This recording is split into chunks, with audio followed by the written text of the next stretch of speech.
All right, looks like we are live. This is just going to be a quick live stream. I've been super focused on Amazon lately, and so I haven't been live streaming as much, but I wanted to turn the camera on while I'm kind of getting ready to start the day, and I have an eBay shipment that I'm shipping out.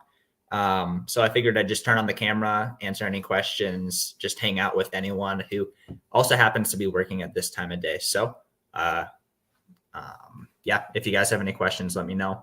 If not, we'll just do some work together. And I'm actually, what a hook. I'm going to be brushing my teeth later. Wow. What a hook. That's funny. Yeah, so I've been super focused on Amazon lately. Amazon has just been really, really, really good. We ended this month with 47,000 in sales. That's going to be around, I think it's going to be around 10,500 in profit, which is awesome. I'm super stoked about that. Like, things are going super well, super according to plan. Yeah, like that's just awesome. I am continuing to fix my mistakes from last year. We are shipping out a Lenovo docking station that I purchased to sell used acceptable on Amazon without cords.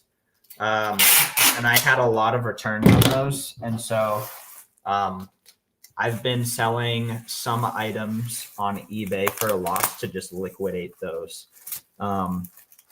There were some items I could just go buy the cord and then like kind of set it up together so that the customer is going to be happy with it. But with this particular model, like the cord is like the price of the unit. So it's just like not going to happen. So there's a few things that I've sold off at a loss. And this is one of them. You live and you learn. You can't be too mad about it. But the return rate was like 30-40% on some of these. So it just was not working out.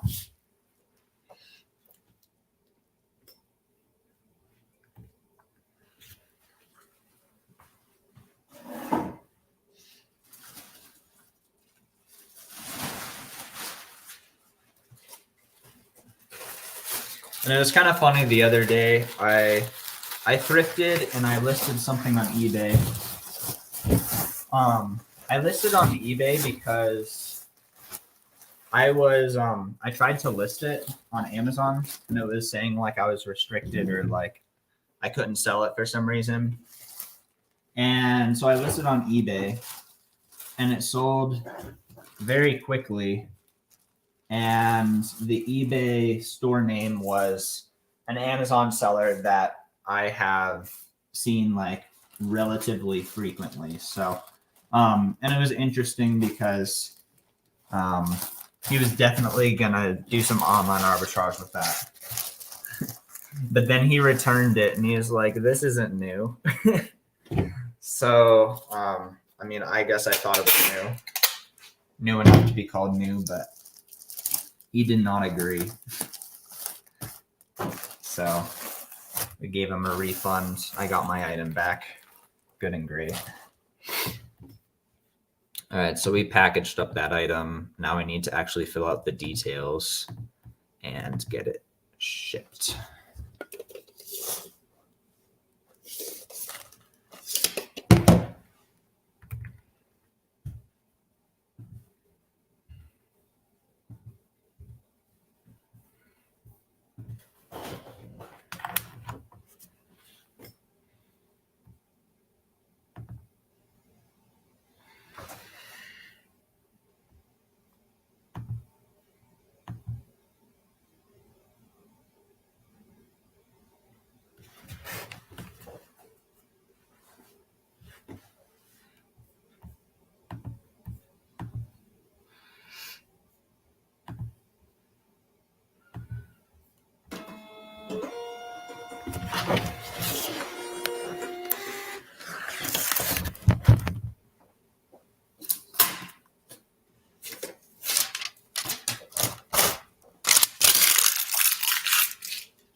All right, we are done with that.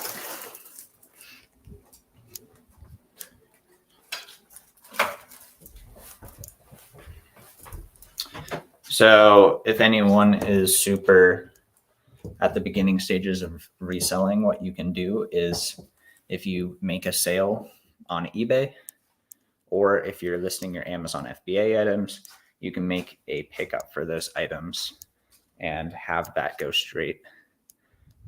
Have them pick it up right at your house.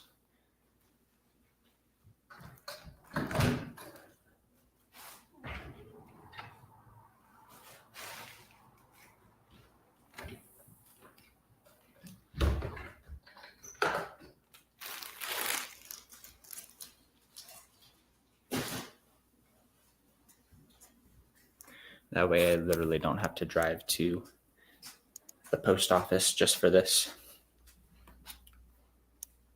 We got World Wahoo in the chat. Welcome.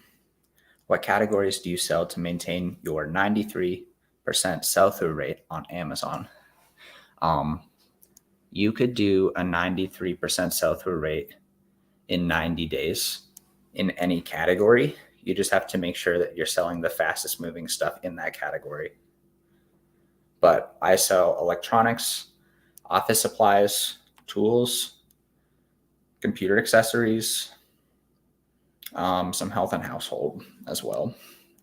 You need to just make sure that, like, let's say, to keep it super simple, let's say Seller Amp is saying that this listing gets 100 sales a month, and there are 9 competitive sellers on that listing, and you're going to be the 10th.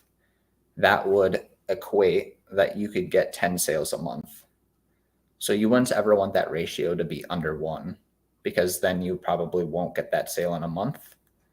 And, you know, like, that just makes it riskier that you're not going to be able to turn over your item fast enough. All right, guys. The part that you guys have all been waiting for. So strange. But I'm just getting started with my day, so it's time to brush my teeth.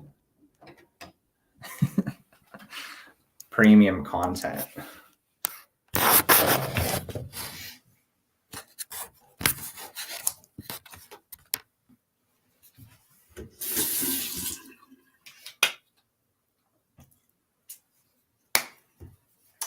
I am using some Quip toothpaste that I received back in a removal order. Typical reseller. We had like 6 of them.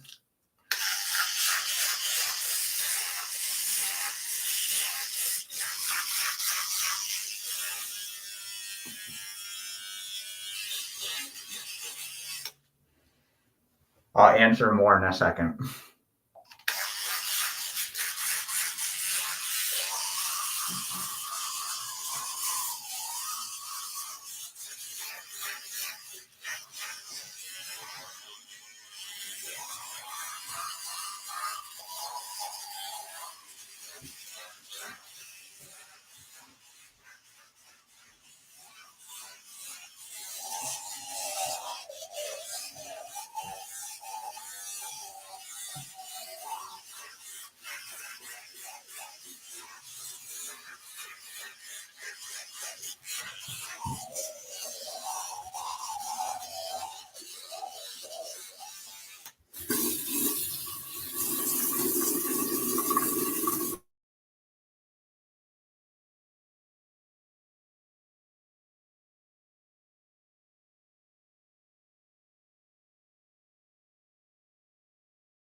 All right, so World Wahoo is saying, do you have a minimum drops on Keepa?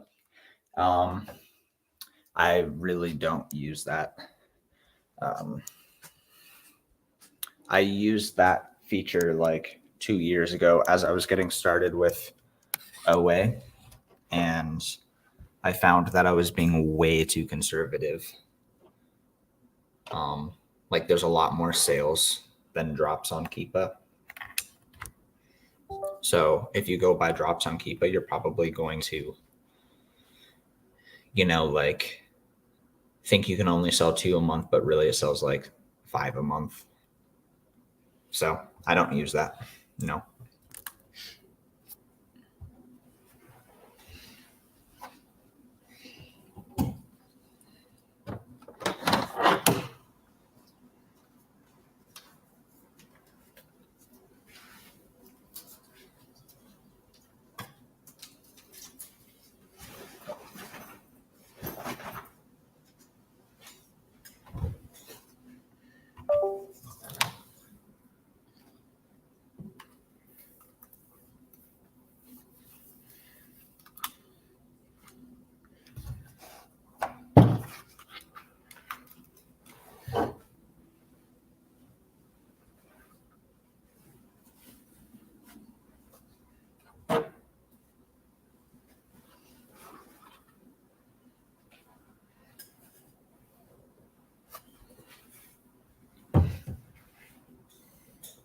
Yeah, you're welcome, World Wahoo.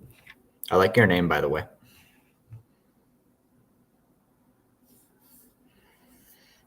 All right. In the chat, he is saying, then you check the graph of the Keepa to check the drops. Yeah. So what I'm saying is, that's not really the best estimator, because someone like the Keepa graph could drop, and that actually was 11 sales, or that Keepa graph could drop and it could be 6 sales, or like it's a fast enough listing that like it's hundreds of sales. Like it's just so inaccurate. That's why I don't really use the drop rate of Keepa as an indicator. What I do is Seller Amp has a feature where it says how many sales it gets a month.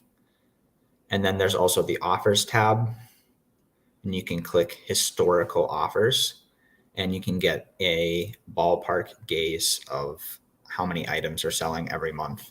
And then there's Jungle Scout free sales estimator. So if I'm like super confused on how many I should buy, I'll look at those and then I'll divide by the competitive sellers. It's not like a super beginner way of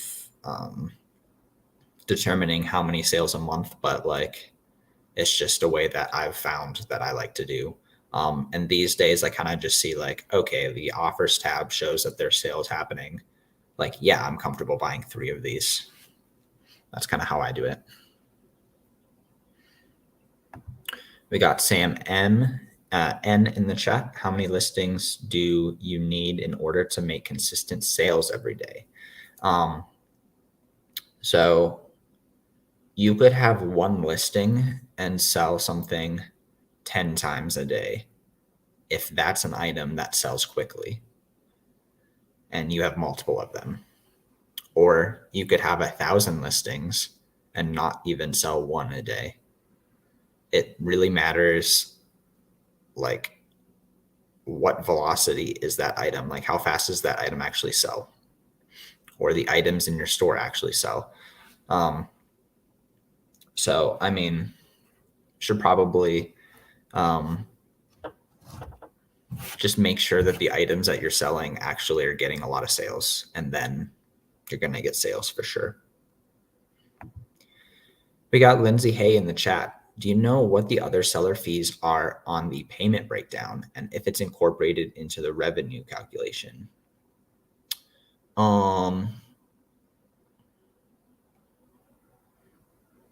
Yeah, so I mean, your top line revenue is always going to be your top line revenue. And from there, they take out all the different fees that there are. So yes, that top line revenue of like when you log into your Seller Central and you see, okay, I sold $53 today. Like all of your fees are going to be after that. So like on most items, there's like the pick and pack fee. There's just the regular fees that you pay per item. Just because you're doing FBA, then there's storage fees, then there's shipping to Amazon fees, then there's returns, et cetera, et cetera. All of that happens after the top line revenue. Do you rely on the available stock on Keepa? Like you're saying for your competitors, I kind of just use it as a, like, okay, they have more than one. I don't, like, nothing in this Amazon game is like super black and white, unfortunately. I wish it was. I wish I could always be like, yep, because it says this, that's 100% true. But so I don't completely rely on it. Yeah. Yeah, hopefully that's helpful. Inventory Lab, if you use that software, they have a really good breakdown. If not, the way that you get to it to see all of what's going on is you go into your Seller Central, you go to, where is it? You can click on your total balance, and then you can go to Transaction View. And then there it breaks down every single little thing that they're charging you for, per transaction as well.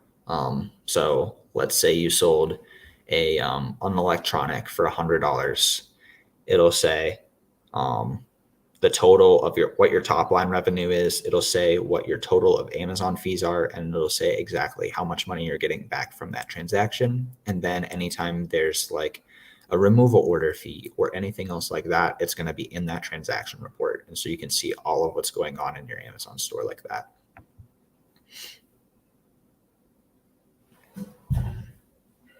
Good question.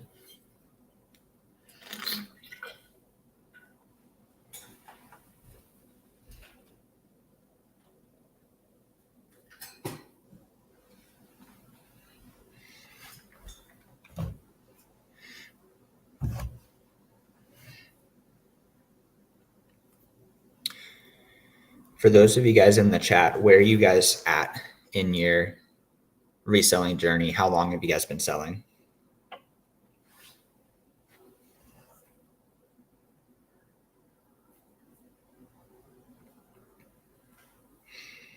For me, I got started back in 2019, around mid 2019.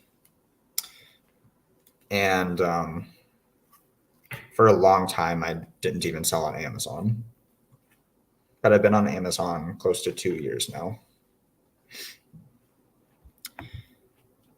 With the prep center, you don't need Inventory Lab, right? And so actually a lot of prep centers, they do their listing through Inventory Lab. So some prep centers, you need Inventory Lab. Other prep centers won't work with Inventory Lab. So it depends on the prep center. My prep center uses Inventory Lab. And I appreciate that because I do most of my like, it's not like the best bookkeeping, but it's like at least okay bookkeeping through Inventory Lab.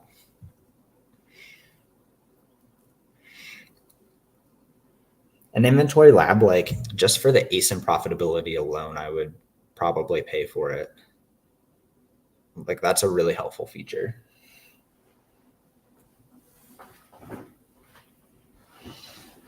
Because what you can do is you can see basically how much profit you've made per ASIN, and that factors in all returns, any refunds, what your buy cost was, and you can see what your actual ROI after the dust settles actually is. Hey, we got our W in the chat since 2017. He's got me beat. He's been selling longer than I have, and he's been doing very well with it too. I started this year. Let's go. Congrats, man. You got this. It's overwhelming at the start, but you can definitely continue to learn everything. World Wahoo says, I started last October with books. Let's go. Yeah, books was my gateway drug as well. That's one of the best ways to get into Amazon. We got Sam 6 months, but I'm not consistently finding products. Like this morning, I searched for 2 hours and found a product. I could only source 3 units of it. And that's how it goes sometimes. So, a couple tips about that. Like, number one, like, everyone is going to have streaks where they just don't find stuff. But, like, big picture, are you sourcing where everyone else is sourcing, or are you sourcing in unique places? Are you sourcing unique items that other people aren't sourcing, or is it like a popular category that like everyone is kind of selling in? Are your sources unique, or are a ton of people on these sources? Are people making tons of content about this source, this category, this type of item, or is it mostly crickets? Like, I think thinking about those couple things could help big picture. So, like, a lot of people do storefront stocking these days. Every YouTube video is about storefront stocking. We don't storefront stock that much. It still works sometimes, actually, but the ROI is sometimes lower. Is it risky to use credit cards even with products that you know will sell in less than 40 days? Yeah, it is risky using credit cards. If you're going to use a credit card, be very, very careful. Make sure that you have a very solid track record of actually selling your products and making like the margin that you thought you were. Because like, like stuff happens, like you can buy something, buy on a sale, and it just tanks to like minus 10% and you have a credit card bill. And you have to sell through, and there's more sellers on a listing. So be very sure what you're doing works first. And then when you're at that point and you feel confident, try using a 0% APR card at the start, because you're going to have more like a year or 18 months to pay that back and not be super strapped for, I need to sell through my inventory in 40 days. Sam N says, I am trying to source from eBay and unusual item, no Nike or Adidas. We like to see that.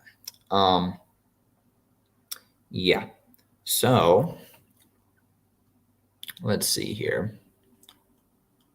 I'll give out, because we're 23 minutes in, I'm going to give out a couple leads that they may or may not be specifically like, I can buy from this right now, but these will be things that you could check a couple times this week, and at some point you'll probably find something that you could sell. So TI 83 plus calculators, put them in the chat. Those you can often find to sell used good on Amazon. You can find them at a profitable price to sell on eBay. That's one of them. And actually, this is probably just easier for everyone. I did make a list of your first 5 eBay to Amazon products. I'll include that in the description, and I'll put it up here as well. That way you guys can just see the list and be able to click in. Yeah, so I'm editing the description right now instead of me just like typing it on the screen.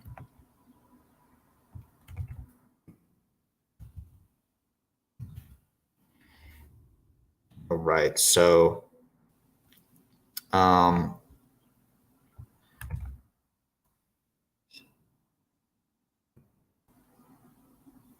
I don't know if it's letting me include that now that the stream is live. But after the stream, I will go ahead and paste that into the description so you can get that. So World Wahoo says, I love your no debt philosophy, or should I say principle. I appreciate that. Thank you. And it's not even as strict as a complete no debt philosophy. Like, to be completely honest, leveraging did end up helping me. And so like, it's kind of like there's a time and a place for everything. You need to be very careful with it. That's how I feel about it. E to A sourcing while tuning into the E to A go. What's up, old Bob? Appreciate you. Good to see you. Let's go. All right. So we're around 25 minutes in. Sam, I'll go ahead and post that in the description. So you'll be able to see that and see some of the products that I think will go well for you sourcing as well. So I'm going to go ahead and end the stream. Thank you guys for tuning in. Hope you guys have a great rest of the day. Take care.